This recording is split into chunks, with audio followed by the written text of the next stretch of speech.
Hello guys, electric current के part 6 में आपका स्वागत है। गाइस, आज हम पढ़ेंगे विद्युत धारा का चुंबकीय प्रभाव और इसी वीडियो में हम पढ़ेंगे विद्युत चुंबकीय प्रेरण और उससे रिलेटेड जितने भी डेफिनेशन आएगी, जैसे अपने विद्युत फ्लक्स की परिभाषा आएगी, चुंबकीय फ्लक्स की परिभाषा आएगी और साथ ही यहाँ पे विद्युत जो चुंबकीय क्षेत्र ज्ञात करने के नियम है उनको भी यहाँ पे हम मतलब कि पढ़ेंगे। तो चलिए गाइस स्टार्ट करते हैं। तो सबसे पहले हम पढ़ रहे हैं विद्युत धारा के चुंबकीय प्रभाव। तो गाइस इसको मैं रिपीट पढ़ता हूँ तो क्या बोलेंगे इसको कि भाई हम जानते हैं कि जब भी कोई विद्युत धारा किसी तार में से फ्लो होती है या बहती है, इसको बोल सकते हैं, तो उस कंडीशन में क्या होता है कि वो अपने चारों तरफ चुंबकीय क्षेत्र भी उत्पन्न करती है। मतलब जब आवेश गति करता है तो उस कंडीशन में वो विद्युत क्षेत्र के साथ साथ चुंबकीय क्षेत्र भी उत्पन्न करता है। तो उस चुंबकीय क्षेत्र को यहाँ पे अध्ययन करने वाले हैं और अब हम क्या करेंगे, इससे अब मैं मान लेता हूँ। देखो मैंने डायग्राम बनाया है, इसको बताने के लिए क्या करते हैं, एक डायग्राम ड्रा किया है जिसके अंदर एक बैटरी है, एक कुंजी है और एक धारा नियंत्रक है। तीनों सीरीज कॉम्बिनेशन में जुड़े हुए हैं। ठीक है, ये जोड़ दिया। अब क्या किया, उसके साथ एक एक्स्ट्रा में चालक ले लिया, थोड़ा इससे मोटरसाइकिल का चालक ले लिया। अब जैसे इस चालक में से धारा प्रवाहित, देखो 3 कंडीशन का है डायग्राम। अभी आपको मैं उसको डायग्राम को भी दिखाऊंगा ताकि आपको वो क्लियर हो जाएगा कैसे है। तो सबसे पहले क्या करते हैं, 3 डायग्राम आपके बुक में सबसे पहले दिखा रखा है ऐसा खाली डायग्राम जिसके अंदर किसी प्रकार का विक्षेप नहीं है। तो जैसे ही क्या करते हैं, जैसे अपन ने यहाँ पे कुंजी नहीं लगा रखी है, मैं डॉट लगाते हैं तो कुंजी लगाया हुआ होता है, हटा रखी है तो कोई कुंजी नहीं लगा रखी। तो इसमें जैसे कुंजी डॉट लगाते हैं, मतलब ये पहले डायग्राम तो क्या ऐसा है, तो ये तो हो गया पहला। दूसरे डायग्राम के अंदर क्या करते हैं, यहाँ पे डॉट लगा देते हैं और डॉट लगाएंगे तो जैसे डॉट लगाएंगे तो धारा बहेगी और धारा किधर बहेगी, इधर बहेगी विद्युत धारा का। ठीक है, विद्युत धारा प्लस से माइनस की ओर बहती है, मुझे पता है डायरेक्शन, तो ये प्लस से माइनस की ओर इधर आ जाएगी। तो क्या करेंगे, जैसे इस तार में से गुजरेगी तो ये चुंबकीय, मतलब कि ये हमारे पास, इसको आप गैल्वेनोमीटर कंपास में बोल सकते हो। कंपास में देखें ना, जो हमेशा साउथ को, उत्तर को, मतलब कि नॉर्थ को शो करती है हमेशा, तो यहाँ पे कंपास में रख देता है। जैसे जैसे विद्युत धारा प्रवाहित करता है तो कंपास में क्या होता है, विक्षेपित हो जाती है, वो ऐसे हो जाती है, मतलब कि या तो ऊपर चली जाती है या नीचे, वो विद्युत धारा की दिशा पे निर्भर करती है। तो आप क्या करते हैं, जैसे इसके अंदर विद्युत धारा रहती है तो ऐसे, मतलब कि क्या होता है कि उसकी जो दिशा है वो चेंज हो जाती है, वो ऐसे बोल सकते हैं। जो चुंबक हमारे पास कंपास सुई रखी होती है उसकी डायरेक्शन चेंज हो जाती है। ठीक है, आप थर्ड डायग्राम में क्या करते हैं कि कुंजी को तो लगाए रखते हैं, कुंजी तो लगा रखी है, बस बैटरी की दिशा को चेंज कर देते हैं। मतलब क्या करते हैं, ये माइनस सिरा और ये प्लस सिरा। अब क्या जो देखेंगे तो धारा की इधर से आएगी, ऐसे आएगी, तो उस कंडीशन में चुंबकीय सुई है वो इधर नीचे की तरफ विक्षेपित हो जाएगी, जो आपको डायग्राम में, अब आप मैं दिखा देता हूँ। आप डायग्राम में देख लो, यहाँ पे आपको ये तीनों डायग्राम दिख पा रहे होंगे फोटोग्राफ्स। तो इसके अंदर देखो, पहले डायग्राम में तो कुंजी नहीं लगा रखी है, दूसरे के अंदर कुंजी लगा रखी है, बट बैटरी दिशा प्लस से माइनस की होगी, जो मैंने दूसरे डायग्राम में बताया था। ये थर्ड डायग्राम है और ये थर्ड डायग्राम आपको क्या बता रहे हैं, इसके अंदर मैंने विद्युत धारा की दिशा चेंज कर दी है, विद्युत धारा की दिशा मैंने चेंज कर दी है। तो आप इस डायग्राम में देख लो, तो ये होती है कंडीशन। अब मैं आपको बताता हूं इसके बाद विद्युत धारा चुंबकीय क्षेत्र, फिर बताऊंगा चुंबकीय क्षेत्र की दिशा ज्ञात करने के नियम। देखिएगा, ये चुंबकीय क्षेत्र दिशा ज्ञात करने के नियम है, लेकिन मैं ये पढ़ाऊंगा, फिर पढ़ाऊंगा चुंबकीय क्षेत्र के नियम, क्योंकि जब आपको चुंबकीय क्षेत्र पता नहीं चलेगा, आपको पता नहीं लगेगा क्या पढ़ा रहा हूँ मैं। ठीक है, तो देखो सबसे पहले चुंबकीय क्षेत्र बताता हूँ क्या होता है। तो आपने अभी वास्तव में एक चुंबक देखी होगी जो ऐसी होती है एकदम नॉर्थ से साउथ, जिसके अंदर पता है इसके पास में किसी दूसरे चुंबक को लाते हैं। जैसे इस चुंबक को लाएंगे तो एक दूसरे को आकर्षित करती है, ये हम कई बार पढ़ चुके हैं। अगर आप एस को या एन को, मतलब समान सिरों को पास में लाओगे तो वो दूर जाएगी, और विपरीत सिरों को पास में लाओगे तो वो एक दूसरे को आकर्षित कर लेगी, आपस में अटैच, मतलब चिपक जाएगी। ठीक है, अब क्या करते हैं, देखिए यहाँ पे जो बताने जा रहा हूँ इसकी परिभाषा किसकी, चुंबकीय क्षेत्र की। तो बोलेंगे क्या कि भाई किसी चुंबक के चारों ओर का वह क्षेत्र जो, ठीक है, जो क्या बोलेंगे, मतलब किसी चुंबक के चारों ओर का वह क्षेत्र जिसमें किसी अन्य चुंबक को लाने पर वह चुंबक आकर्षण या प्रतिकर्षण बल का अनुभव कर सके, उस क्षेत्र को हम बोलते हैं चुंबकीय क्षेत्र। एक डेफिनेशन तो ये होती है, आप ये लिख सकते हो। दूसरी अपनी बुक में है जो बता रहा है कि भाई मतलब किसी चुंबक के चारों ओर का वह क्षेत्र, किसी चुंबक के चारों ओर का वह क्षेत्र जहां तक वो क्या करता है कि भाई उसके चुंबकीय क्षेत्र, मतलब कि जो चुंबकीय प्रभाव है उसको महसूस किया जा सकता है, ऐसे बोल सकते हैं। मतलब किसी चुंबक के चारों का वह क्षेत्र जिसके अंदर उस चुंबक के प्रभाव को महसूस किया जा सकता है। भाई उसका चुंबक का प्रभाव कहाँ कहाँ तक फैला हुआ है उसको हम बोलते हैं चुंबकीय क्षेत्र। ठीक है, तो ये दो परिभाषा आपको दोनों याद रखनी है। तो अब क्या करते हैं, ये चुंबकीय क्षेत्र होता है। ठीक है, मतलब कि जैसे इस चुंबक की बात करूं तो इसका चुंबकीय क्षेत्र कहाँ कहाँ तक हो सकता है, देखो ऐसे। अभी मैं आपको वो वाला डायग्राम बना के दिखाऊंगा जो नेक्स्ट टाइम में आएगा अपने। तो देखो जैसे इसकी बात करें तो ये ऐसे जाता है, ये वाला डायग्राम बता रहा था आपको ऐसे। तो इसके अंदर आप किसी भी अन्य चुंबक को लाओगे तो वो आकर्षण में प्रत्याघात वो करेगी, डेफिनेटली करेगी। तो ये ऐसे देखिए,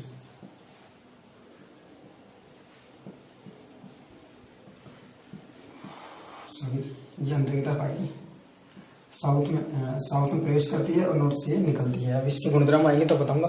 तो ये होती है कंडीशन, मतलब कि ये इसके अंदर जैसे किस चुंबक को लाऊंगा तो आकर्षण पड़ेगा, मतलब कि उस पर रिपल्सिव या अट्रैक्टिव फोर्स लगेगा। तो उस कंडीशन में ये यहाँ पे उसको हम बोल सकते हैं, ये जो फैला हुआ इसके चारों तरफ उसको बोलते हैं चुंबकीय क्षेत्र, जो मैंने पहले डेफिनेशन बता दी। अब मैं बताता हूँ आपको इस चुंबक के, पहले एक बात और देख लो, ये चुंबकीय क्षेत्र होता है, इसको हम बी से दिखाते हैं।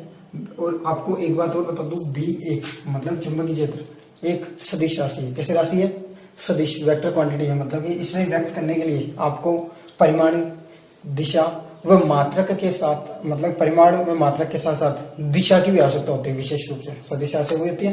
तो आपको ये बात याद रखनी है। अब मैं आपको बताता हूँ चुंबकीय क्षेत्र ज्ञात करने के नियम, इसको ध्यान रखना, सदिश राशि है इसलिए इसको ज्ञात करने के नियम यहाँ पे मैं सोल्व कर पा रही हूँ। ठीक है, चलिए अब बताते हैं गाइस। अब हम पढ़ना है चुंबकीय क्षेत्र की दिशा ज्ञात करने के नियम। तो सबसे पहले इसमें है दक्षिणावर्ती पेच का नियम। इस नियम में क्या होता है देखिए, बोलेंगे दक्षिणावर्ती पेच के नियम के अनुसार यदि किसी पेचकस की सहायता से पेच को कस रहे हैं तो पेच के आगे बढ़ने की दिशा विद्युत धारा की दिशा को व्यक्त करें, तब पेच के घूमने की जो डायरेक्शन है, घूमने की दिशा चुंबकीय क्षेत्र की दिशा को व्यक्त करेगी। यह है गाइस पहला नियम, दक्षिणावर्ती पेच का नियम। दूसरा है दक्षिण हस्त का नियम, मतलब राइट हैंड रूल। बोलेंगे इस नियम में क्या करते हैं, देखिए इस नियम के अनुसार यदि हम किसी दाहिने हाथ, ये देखो मेरा दायां हाथ है, ये मेरा राइट हैंड साइड है, राइट हैंड रूल बोलते हैं इसको। तो राइट हैंड क्या है, बोल रहे हैं इस नियम के अनुसार यदि किसी चालक तार को दाएं हाथ से इस प्रकार पकड़ेगी अंगूठा विद्युत धारा की दिशा को व्यक्त करें तो मुड़ी हुई उंगलियां चुंबकीय क्षेत्र की दिशा को व्यक्त करेगी। मैं अब आप यहाँ पे डायग्राम में देखिए इसको, ये ऐसा कैसा हाथ पकड़ा हुआ है जो मैंने पकड़ा है, आप इसको ऐसे पकड़ सकते हैं और आप इसको ऐसे भी कर सकते हैं। आप ये चालक तार मान लीजिए, इसके अंदर धार ऊपर की तरफ बह रही है, ठीक है, अंगूठे के डायरेक्शन में, तो ये उस नियम को फॉलो करेगा जो मैंने डायग्राम में आपको दिखाया है। तो आप डायग्राम में देख लीजिए, मेरा हाथ देख लीजिए, सेम राइट हैंड रूल, ये नियम आपके काम में आएगा। इसलिए गाइस अब मैं आपको पढ़ाता हूँ, उसके बाद अपना तीसरा मतलब नेक्स्ट टॉपिक है चुंबकीय बल रेखाएं। देखिए गाइस, चुंबकीय बल या क्षेत्र रेखा एक ही बात है, चुंबकीय क्षेत्र की परिभाषा बता चुका हूं मैं उसमें था। तो अब देखो मैं सबसे पहले तो एक डायग्राम बना रहा हूँ आपके सामने, फिर हम करेंगे इसके चुंबकीय बल रेखा की डेफिनेशन। तो देखिए सबसे पहले आपने अभी डायग्राम बनाया था मैंने अपन ने, तो वो डायग्राम क्या कहता है, ये एनसी रहा, ये एससी रहा, चुंबक है ये कोई, ठीक है, और चुंबक है। तो ये एनसी के अंदर ये चुंबकीय बल रेखा प्रवेश करती है, ये देखो प्रवेश कर रही है, और ये कुछ चुंबकीय बल रेखाएं वो ऐसे आएगी, ऐसे जाएगी, जो मैंने पहले बनाई थी अभी भी ऐसे।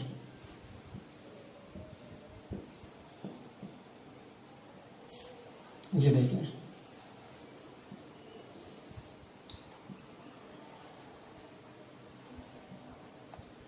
ये देखिए, इसमें ये उत्तर से निकल के दक्षिण में प्रवेश करती है, ये इसका उत्तरी सिरा है, दक्षिणी सिरा है, ठीक है, ये है चुंबक। अब बताएंगे क्या चुंबकीय बल रेखा बोल रहे हैं, तो चुंबकीय बल रेखा के बोलेंगे किसी चुंबक के चारों ओर का वह क्षेत्र, सॉरी क्या बोल रहे हैं, ये इसमें बुक में बोल रहे हैं, किसी चुंबक के चारों ओर चुंबकीय क्षेत्र को प्रदर्शित करने के लिए, चुंबकीय क्षेत्र को प्रदर्शित, किसी चुंबक के चारों ओर चुंबकीय क्षेत्र को प्रदर्शित करने के लिए कुछ रेखाओं का समूह खींचा जाता है। देखो रेखा खींची हुई नहीं, रेखा है तो काल्पनिक, एक बात और, कुछ काल्पनिक रेखाओं के समूह को खींचा जाता है, ठीक है, काल्पनिक रेखाओं के समूह को खींचा जाता है।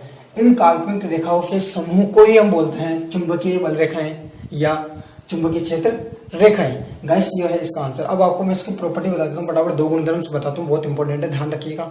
एक तो होता है, पहला तो गुणधर्म ये कहता है कि चुंबकीय बल रेखा हमेशा उत्तर से निकल के दक्षिण में प्रवेश करती है। अगर आपको ये समझ में आता है तो आप डायग्राम बना पाओगे, वरना आप डायग्राम गलत हो जाएगा आपका। क्या है, चुंबकीय बल रेखा हमेशा उत्तरी सिरे से निकलकर दक्षिण सिरे में प्रवेश करती है। तो देखो ये उत्तरी सिरा कौन सा है, ये रहा, नॉर्थ को उत्तर बोलते हैं, साउथ को दक्षिण बोलते हैं। तो उत्तरी सिरे से निकल के ये कहाँ पे जा रही है, देखो इसकी डायरेक्शन देख लीजिए आप, हमेशा उत्तर दक्षिण में आगे प्रवेश कर रही है, इधर से भी दक्षिण में आ रही है, देखो ये इसमें प्रवेश कर रही है उत्तर से, सॉरी ये चुंबकीय बल क्या होती है, उत्तरी सिरे से निकलकर दक्षिण में प्रवेश करती है।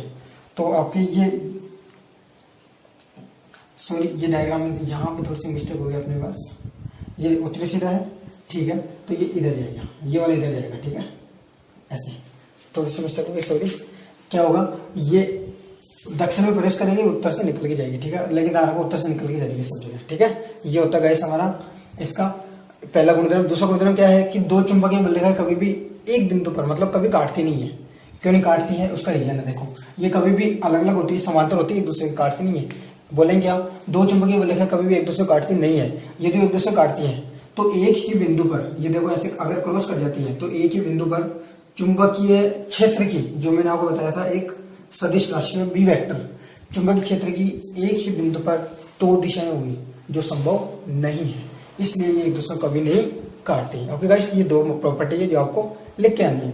आपको डायग्राम में ये तीन बाहर की तरफ करना है, क्योंकि उत्तर से निकलती है और दक्षिण में प्रवेश करती है, जहां प्रवेश करेगी यहाँ से निकलेगी। ओके गाइस, ध्यान रखना आपको। अब हम करते हैं नेक्स्ट विद्युत चुंबकीय प्रेरण। गाइस देखिए, अब हम कर रहे हैं विद्युत चुंबकीय प्रेरण, इलेक्ट्रोमैग्नेटिक इंडिकेशन।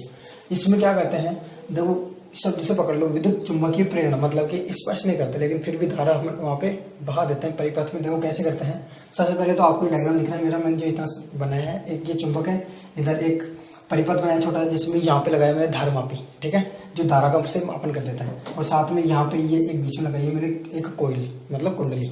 और ये कुंडली क्या करती है कि इसके अंदर इसका एक क्वालिटी होती है कि ये करंट को अपने अंदर ऑब्जर्व कर सकती है, ठीक है, तो कुछ समय के लिए। तो ये कुंडली है, और साथ में यहाँ पे ये चुंबकीय बल्लेखा बनाई जो मैं आपको दिख रही है इधर से। अब देखिए करेंगे क्या गाइस, और ये एनसीआर में से निकलती है, तो एनसीआर में से देखो विद्युत चुंबकीय बल्लेखा निकलती हुई बनाई गई है।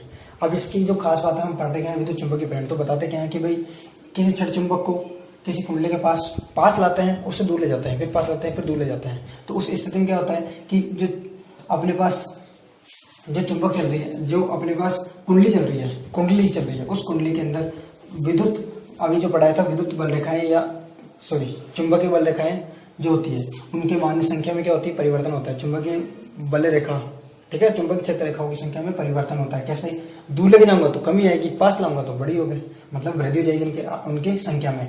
तो क्या बोल रहा है कि भाई जैसे इस, लेकिन ध्यान रखना, अगर मैं यहाँ पे लाके स्थिर कर देता हूँ तो उस कंडीशन में परिपथ में कोई धारा नहीं बहेगी, मतलब कि ये धारा मापी ये क्या करता है कि धारा का मापन कर देता है फटाफट। तो लेकिन होता क्या है कि जैसे पास लाता हूँ तो इस धारा मापी में हल्का सा विक्षेप आता है। ऐसे ये सुई है, ये जिसको एरो दिख रहा है, ये आपको इधर आ जाएगा, स्थिर कर दोगे तो वापस जीरो पे आ जाएगा, शून्य पे आ जाएगा। लेकिन दूर लेके जाएंगे तो फिर वापस ऐसे जाएगा इधर और वापस सीधा हो जाएगा, शून्य जाएगा, ठीक है, मतलब हल्का सा विक्षेप देता है धारा का। तो मतलब क्या करें, यदि चुंबक को कंटिन्यू लाएं फिर लेके जाएं, फिर लाएं फिर लेके जाएं, तो उस कंडीशन में इसमें धारा बह जाती है। मेरा बोलने का मतलब ये है कि भाई जब जब चुंबक और कुंडली के बीच सापेक्षिक गति होगी, तब तक कुंडली के अंदर धारा मतलब कि परिपथ में धारा बहती रहेगी। अगर स्थिर कर दोगे तो धारा नहीं बहेगी। इसको हम बोलते हैं विद्युत चुंबकीय प्रेरण। डेफिनेशन नहीं बताइए अब तक, सिर्फ इस एक्सपेरिमेंट को मैंने एक्सप्लेन किया है कि ये क्या काम करता है, क्या आता है, ठीक है। अब मैं आपको बताता हूँ इसके डेफिनेशन। विद्युत चुंबकीय प्रेरण, इंडिकेशन मतलब प्रेरण। देखो स्पर्श नहीं किया फिर भी इसने धारा बहा दी, तभी इसको बोलते हैं विद्युत चुंबकीय प्रेरण। बोलेंगे क्या कि जब किसी कुंडली और छड़ चुंबक के बीच सापेक्षिक गति होती है तो कुंडली से संबंधित चुंबकीय फ्लक्स, अभी पढ़ूंगा क्या होता है, के मान में क्या होता है, कुंडली से संबंधित चुंबकीय फ्लक्स के मान में परिवर्तन होता है, जिससे कुंडली में एक विद्युत वाहक बल जो होता है, आपको याद रखना है, ये वाला एक बल होता है, विद्युत वाहक बल प्रेरित हो जाता है, जिसको हम विभव बोल सकते हैं। तो हम क्या बोलेंगे, इसमें विद्युत वाहक बल प्रेरित होता है, जिससे क्या होता है, परिपथ में एक धारा उत्पन्न हो जाती है, जिसे हम प्रेरित धारा कहते हैं। आपके डेफिनेशन है, देखो आपके बुक में जो डेफिनेशन है मैं देखता हूँ क्या है। इसमें बोला है किसी कुंडली या छड़ चुंबक के बीच सापेक्षिक गति के कारण कुंडली में एक विद्युत क्षेत्र उत्पन्न हो जाता है। मतलब कुंडली और विद्युत, क्या बोला है, एक कुंडली लो और एक छड़ चुंबक लो, इनके बीच सापेक्षिक गति कराएंगे तो इसके कारण क्या होगा, कुंडली के अंदर एक विद्युत क्षेत्र उत्पन्न हो जाएगा, जिसके कारण कुंडली में धारा बहना शुरू हो जाती है। आपकी ये वाली लाइन नहीं हटा देता हूँ। तो कुंडली और छड़ चुंबक दोनों के बीच सापेक्षिक गति होगी, तो इस कारण जो अपने परिपथ है, ये कुंडली है, ऐसे बोल दो परिपथ। तो कुंडली के अंदर क्या होता है, एक विद्युत क्षेत्र उत्पन्न हो जाता है, जिसके कारण विद्युत क्षेत्र, ध्यान रखना चुंबकीय क्षेत्र नहीं, विद्युत क्षेत्र उत्पन्न हो जाता है, जिसके कारण इस परिपथ के अंदर एक धारा बहना स्टार्ट हो जाती है, जिसे हम प्रेरित धारा कहते हैं। और ये जो घटना है, ये कहलाती है विद्युत चुंबकीय प्रेरण। ठीक है, इलेक्ट्रोमैग्नेटिक इंडिकेशन, ये होता है इसका एक्सपेरिमेंट। अब इसके एक छोटा सा, अब मैंने आपको एक चीज बताया था, चुंबकीय फ्लक्स, ये मैं बता रहा था चुंबकीय फ्लक्स, ये भी समझते जाओ। फिर नेक्स्ट वीडियो में कर लेंगे जो अपने प्रतिवर्ती धारा जनित एसी धारा जनित डीसी जो भी आएगा देख लेंगे। हम पढ़ रहे हैं चुंबकीय फ्लक्स। चुंबकीय फ्लक्स क्या होता है, इसको समझने के लिए एक छोटा डायग्राम बनाते हैं और इसमें से गुजरते हैं चुंबकीय क्षेत्र रेखाएं। होता क्या है, ध्यान से सुनिए। बोल रहे किसी बंद पृष्ठ से गुजरने वाली कुल चुंबकीय क्षेत्र रेखाओं की संख्या को हम क्या बोलते हैं, चुंबकीय फ्लक्स बोलते हैं। क्या बोलते हैं, चुंबकीय फ्लक्स बोलते हैं। ठीक है, इतना ही आपके। अब आगे बताएंगे कि भाई जो चुंबकीय फ्लक्स है उसका मात्रक होता है वेबर। क्या होता है, वेबर। आपको याद रखना है, चुंबकीय फ्लक्स का मात्रक होता है वेबर, जो आपके अक्सर पूछ लिया जाता है। तो वैसे आपको ये ध्यान रखना है बस। ये आ गया इसका आंसर। और ये विद्युत चुंबकीय प्रेरण की जो व्याख्या है उसको तो उस पर थोड़ा सा फोकस कर लेते हैं। तो व्याख्या के अंदर ये बताया कि भाई किसी कुंडली और जब किसी कुंडली और क्षण चुंबक के बीच सापेक्ष गति कराई जाती है तो उसके कारण क्या होता है, ये बोल रहा है कि सापेक्ष गति होती है तो कुंडली के अनुप्रस्थ काट क्षेत्र, तो कुंडली के काट क्षेत्र से गुजरने वाली चुंबकीय बल रेखाओं की संख्या में परिवर्तन होता है, जिस कारण कुंडली के अंदर विद्युत क्षेत्र उत्पन्न हो जाता है और विद्युत क्षेत्र उत्पन्न होता है। तो इस कारण क्या होता है, पूरे परिपथ में एक धारा बहना शुरू हो जाती है और उस धारा को हम बोलते हैं प्रेरित धारा। ठीक है, और ये जो घटना होती है पूरी, इस घटना को बोलते हैं विद्युत चुंबकीय प्रेरण। क्या बोलते हैं, विद्युत चुंबकीय प्रेरण। ओके गाइस, ये हो गया इसका टोटल। जहां तक मैंने सोचा था आज वो पूरा टॉपिक हमने कर लिया है। नेक्स्ट वीडियो में करेंगे पार्ट 7 में करने वाले हैं एसी और डीसी जनरेटर को अलग अलग पार्ट में कराऊंगा। हो सके तो एक में हो जाए। तो तब तक के लिए इस वीडियो में इतना ही। वीडियो अच्छी लगी हो, हेल्पफुल लगी हो, प्लीज वीडियो को लाइक कर दें। चैनल पर नए आए हैं तो प्लीज चैनल को सब्सक्राइब कर ले, क्योंकि मैं लाता हूं इसी प्रकार की और नई वीडियो लाता भी रहूंगा।